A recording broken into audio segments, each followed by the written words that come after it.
Welcome to the A Game Poker Podcast. My guest on today's podcast is Sylvain Loosli. Sylvain is a top tournament player with approximately $8 million in cashes. Sylvain shot to prominence with a fourth place World Series main event finish and followed it up by making the final two tables of the same event in the years that followed. And that's an exceptional achievement in the modern era of the World Series main event. But it's just one point in a career of consistent excellence, both in live and online poker. So let's just talk to Sylvain and tap into his experience and insights on what it is that got him and keeps him at the top. Well, hi, welcome, Sylvain. Great to see you. We now share the same city, having known each other before that, and thank you for coming in. Yeah, thank you very much for inviting me. Always a pleasure to exchange with you. Well, great to see you. And I just wanted to start, in the introduction, I talked about your career achievements. But what I wanted to do was ask you to just reflect on your career and the points which have defined your career over and above the big wins or the big scores. What points do you look back on and say, these are the points where I took a decisive move in the right direction in terms of the way you developed your game and your mindset around poker? Right. So I think we can probably go back to the very beginning of my professional career. So this was back in 2011. I started playing professionally full-time, finishing my studies. I was playing mainly cash games online. And I got to meet up a bunch of people. I was part of like a small community of back then already high-stakes, mid-stakes players. So yeah, just met them in Thailand, I think, the first time, like a bunch of them. And we were like just fully focused on the game. So I got to become very good and close friends with guys like Seb Sabik, Alex Luno, Rui Cao. Names you still hear about. Yeah. Some of them quit poker. But yeah, being part of this very ambitious community of like hard workers, guys who wanted to play the highest stakes, I think this was one of the most important parts, defining point in my early career. So I got to play a lot, exchange ID on like daily basis with also very, very smart players. And then also later on in my career, after my first main event score, I started playing super high stakes tournaments. I wanted to basically take some shots at higher stakes. And for that, I needed to selection, and having this kind of network was also really important. And also having some advice on like evaluating the EV of the games, of is it worth playing these tournaments or these games, was also very, very good, very important in my opinion. It's really interesting that the thing you've gone through immediately is the power of the network. And this is something that comes up again and again. And you've listed some advantages which aren't even the ones which most people would think of in terms of the network. But there's the technical upgrades you can get. There's the fact that you, get that kind of input in terms of which tournaments you should be playing, maybe some backing. In terms of other habits, other things which have upgraded you, did you get anything in terms of mental game or routines or habits which, by being part of a network, you upgraded yourself in that way? Yeah, that's a good question. I think it was also about maybe ambition, because we were all driven to play the highest stakes possible. I mean, some of my friends were already playing much higher than me. They were playing like nosebleeds at the time. And I started playing a lot of heads up. At the time I was playing 5-10, then moved up to like 10-20. I was playing pretty much any opponent on the European sides. I was doing pretty well. And I started playing even higher, like 25-50 heads up. So I think this part of my career was very formative in a way, because you had to play like very long battles, like play like 3-tabling, 4-tabling, heads up against other good players. So in terms of like mental game, I think it was really good development. You also had to play very, very long sessions, sometimes like 8-10 hours in a row. Yeah. I think this was a defining point, yeah. In terms of routine, I think the healthy routines maybe came a little bit later. Yes. in my career when I got a bit older and wiser, and I wasn't like playing as much poker. Maybe I was still playing a lot of poker, but let's say I had more time to reflect on what I could do better on a daily basis to optimize my game and to find some edges just outside of a poker table, basically. That's interesting. I mean, one question I'd like to ask you, and obviously, on the face of it, you've made a lot of very good choices in terms of progressing your poker career. But if you could go back and advise your younger self at the outset of your career, give one piece of advice, what would that be? Something that you wish you'd known at the outset, which perhaps you've learned from experience? Yes. So I think one advice would be to just stay hungry. Just keep putting the hard work and don't rest on your knowledge, because poker has been evolving a lot with the advance of software tools, solvers. We learned so much about theory, so the game became much more competitive over the years. That's obvious.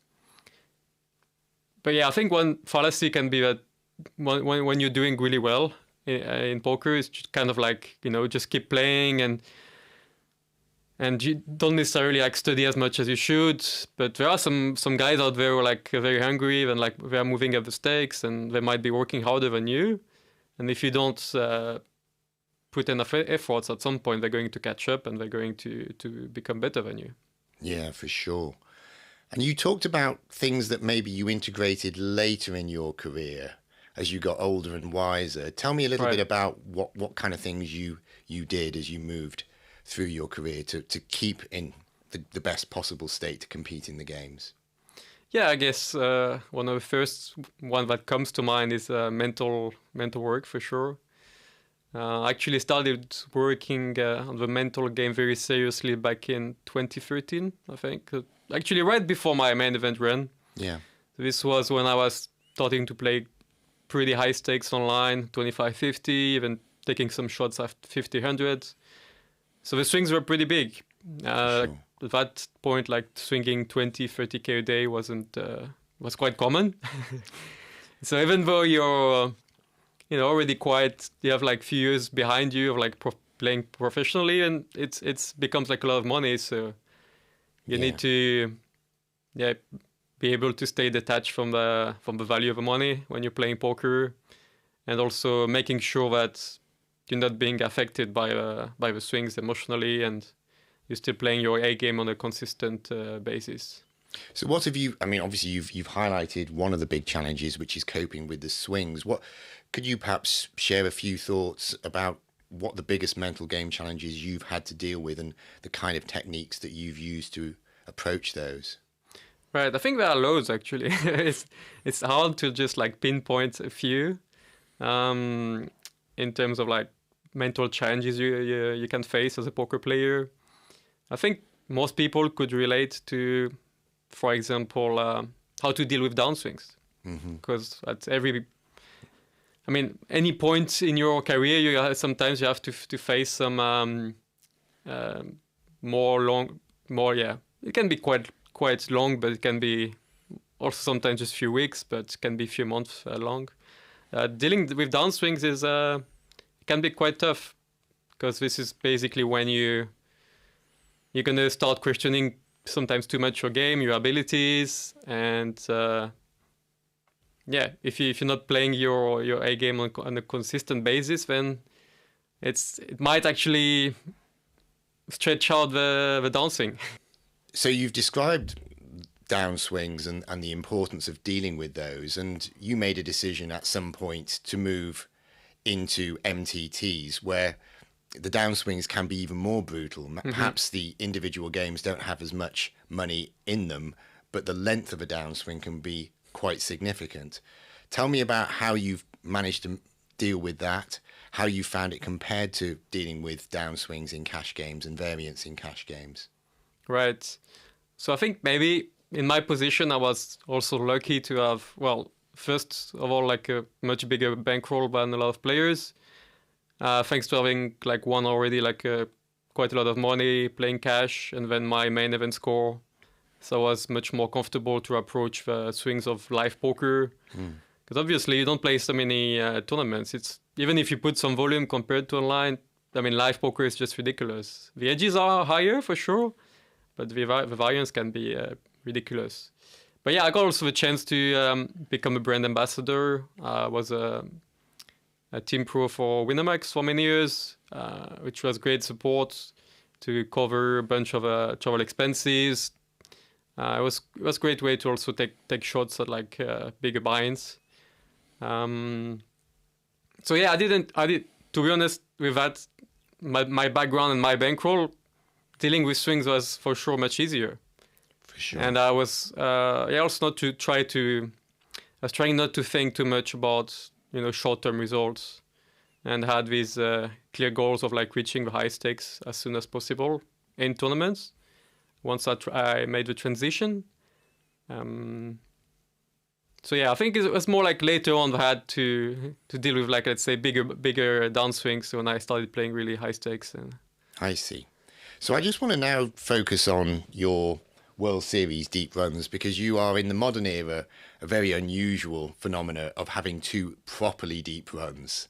I mean, I know if we go back to the days of Helmuth, that kind of thing happened quite a bit, but the field sizes were completely different.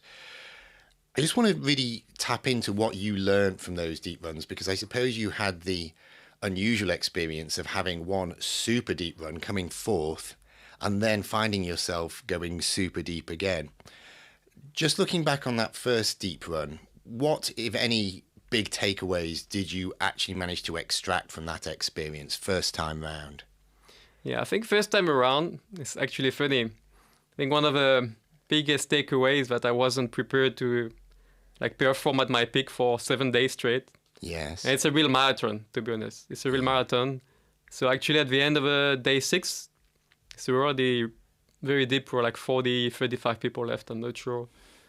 I was a little bit tired, a bit pissed off by a few hands that didn't go well, didn't go my way. And I made like a very questionable, probably a pretty bad like semi-bluff. I ended up like being lucky getting there. But yeah, this was one of the takeaways. But the next day, it was day 7, so I don't know, let's say 28 people left. And then somehow, I knew I kind of like fucked up, made a big mistake, but I got lucky. So I knew I had to like seize the chance. And I was actually thriving under the pressure. I could see like a lot of people were really feeling the pressure because of the spotlight, the cameras, the ESPN, the amount of money. But I was really thriving, and things were going my way. And yeah, wasn't shying away from making moves, making bluffs, and it ended up going pretty well in the end. Yeah. So then you came fourth that time, and then a few years later you find yourself on another deep run.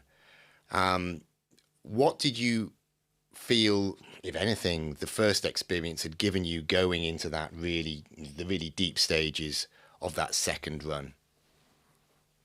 So yeah, second run was quite different. Like you mentioned the routines earlier. Like this time around, I was, you could say, well-seasoned pro. I had played the professional circuit for many years. So I had very good routines in terms of like how to manage my sleep, for instance, which was like so important, especially during the main event. Having some, like morning workout routines to arrive fresh, do some mental work as well, some quick meditation, visualization. So I was feeling really, really good in that way. Also, there's like a somewhat funny event that occurred just right before the main event itself. Like I actually witnessed someone died who was like in the Grand Canyon. Someone fell off a cliff. It was kind of like, I wasn't like right next to it, but I was pretty close and I got to witness that.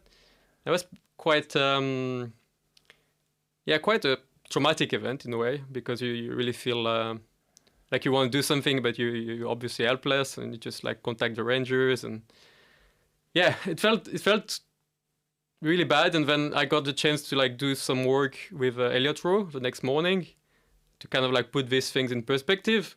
But also after that, I also felt a lot of gratitude. Just a lot of gratitude to be there, alive, healthy, to play the game I love. And I think that the whole experience, in a way, made me more grateful to go deep in the tournament. Have that second chance to showcase my skills and go very deep in a great tournament. So I believe there's always like this part of like positivity, and when you have like a great mindset, it does play into how you can perform and at the best of your ability. And tell me a little bit about, once you go on that second run, I mean, maybe some people in the first run would have known who you were, but by the second run, I would have thought you were sitting at table after table and pretty well everybody would know who you were. What kind of dynamics occurred there? How did you deal with that? It's a good question. I'm not sure if everybody would know me, but for sure, like a bunch of players knew me. So maybe some of them tried to avoid me. That's a possibility. But to be honest, it's such like a diverse field. You have lots of pros, but also lots of more like recreational players. I didn't think too much about that. This wasn't too much in my mind. Maybe until let's say the final stages, right? Day 6, day 7, then the field gets tougher. It's a lot more like professional. So then they know about you, or at least they read poker news, and then it's like, oh yeah, Sylvain Loosli is there again. So then the dynamics can change a little bit. But yeah, I think it's just about being in the present and adjusting your strategies to your opponents, and see who's scared. Is there anyone scared? Are you gonna deviate in your strategies because of that, or do they look like they're ready to battle? And then you have to Absolutely. So now you are, as you say, a seasoned pro, and you've had the experience not just of those runs, but of going to Vegas year after year. I presume you've got a lot of the routines, the sleep, the way you prepare pre-session, post-session. But what is the next frontier for you? I mean, I know you're somebody who always is looking to improve. What is it you now look to improve when you go to a big live event, for example? What are the things you are still looking to get that extra little bit out of yourself? Right, that's a good question. I think lately I've been working on optimizing let's say my warm-up routines before a big event. Make sure that my mindset is on point, that I have like let's say some big principles in mind about live poker, especially if you've been playing like a lot of online before, which often happens, especially before the World Series. There's like Scoop Online, so a bunch of like online series, and you're just facing somewhat different opponents, right? Yeah, for sure. So you have to readjust your strategies, and there are more recreational players, so you have to put yourself in their head, basically, and remember how they perceive the game, how they approach the game, and how you really need to take that into account if you want to make the right adjustments. That's a real challenge, right? I mean, a lot of... Actually, it is. Yeah. I mean, I think a lot of professionals have a problem of projecting their own thought processes onto players who think completely differently about the game. I've done the mistake too in the past. It happened to me at times. And how do you go about that? I mean, is there a particular methodology you use to overcome that problem? Well, I think it's basically about taking notes and remembering that people approach the game differently. Maybe going over some hands that you played recently, even online. Some hands you played against recreational players, and you remember how sometimes they make bluffs that make no sense, or they show up with some holdings, with some hands that you wouldn't expect. So being prepared to deal with that, and you're gonna have this information, these components in your decision-making process, which is gonna be quite important. So you've touched on some of the mental game challenges you've faced. I wonder if you can just share with us how mindset coaching has led you to change some specifics about the way you approach the mental game challenges and the way you prepare yourself to play. Right. So yeah, it has helped in a lot of ways. But I can think about a few like specific instances of a few specific challenges. Like for example, dealing with like a lack of results, especially when you play live poker. It can happen. There's a lot of variance, and I know that personally, at some point, I was struggling to deal with like lack of like big result because I was used to it, and had to kind of like reframe the like change the time frame and don't think like, oh, 6 months without a big result in live poker. I mean, it has to happen at some point, right? It doesn't mean that I have to reconsider everything I do, but it can also be like a good opportunity to, make sure that I'm performing well, that I'm studying efficiently, maybe look even deeper in my game, see if there are some areas of game where I'm not performing as well as I should, right? Yeah. So more like taking these periods of like as like opportunities to, challenge yourself or work even deeper on your game, and not just be not just like wait for the be like waiting for the next big run to happen, like, oh wait, when is it coming? Yeah. Just work on it, and eventually the results come anyway.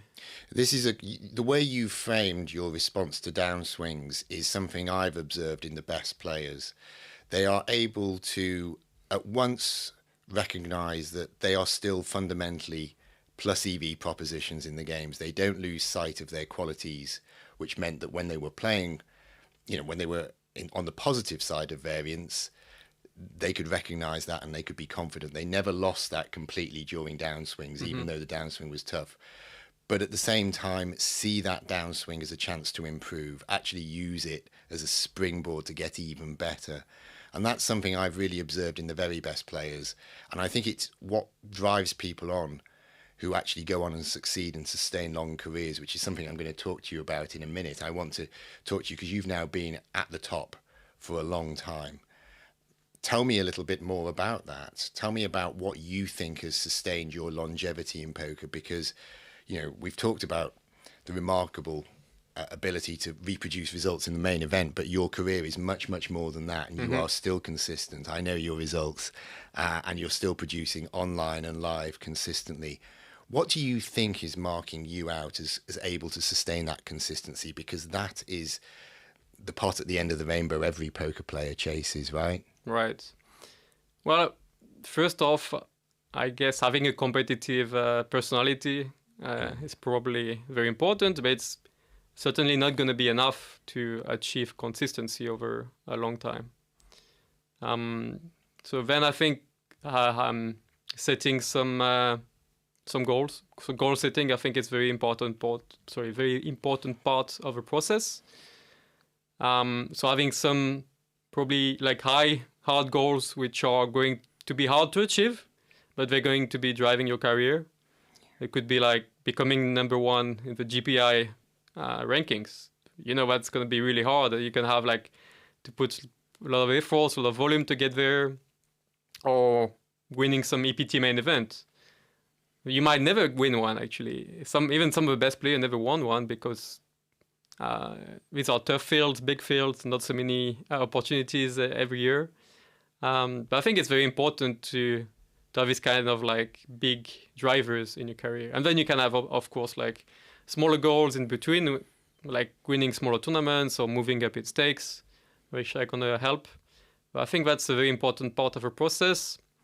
And then, of course, I think a lot of it is also very straightforward. You have to be studying a lot. So you have to find a process which works for you, I think, in terms of like learning and studying, so that you actually enjoy the process of, doing the solver work, the study. It's not like something you dislike. So I think different people have different ways of learning.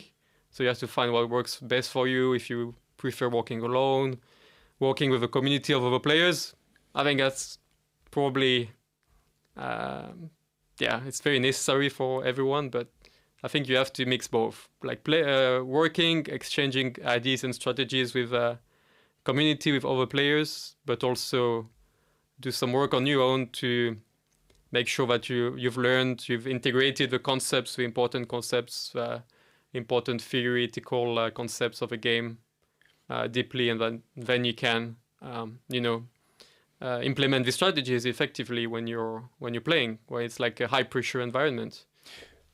I really like the way in your answer you've gone from the macro to the micro, and I think again, when I encounter difficulties with players or players who are encountering difficulties and I try and help them, they maybe have one or the other. And your answer, I don't know whether it's coincidence, but you refer to high, hard goals. And it's a phrase that Stephen Kotler Yeah, I actually read this book recently, so that's probably why it came up naturally as well. Well, I'm glad you raised it, because it's a really important concept. I mean, for those people who are watching the podcast, listening to the podcast, Stephen Kotler probably is the best writer today on the psychology of flow, and he starts his most recent book talking about the value of high, hard goals, and these real big shifts, these things that we want in our life. And I think some people have the idea of a vision, but they don't then translate it into the micro steps, and that's the next thing Stephen Kotler talks about. When he talks about flow, there is a struggle phase, and it's the small steps, and you talk about the solver work and so on. But I think the other thing that you've also touched on, and I'd like to expand a bit more, is, of course, some people then think, okay, fine, I've got to do 1 million solver solutions and become better at poker, but there's a lot more to it than that. Actually, sometimes the funny part is that sometimes by doing less, you're actually more effective. Exactly. And sometimes there are like times where you just want to put a lot of study in, and it's good, but you have to find the right balance, because sometimes doing more is not more productive. Exactly. And I mean, you've already referenced at an earlier point in your career the value of being part of a network.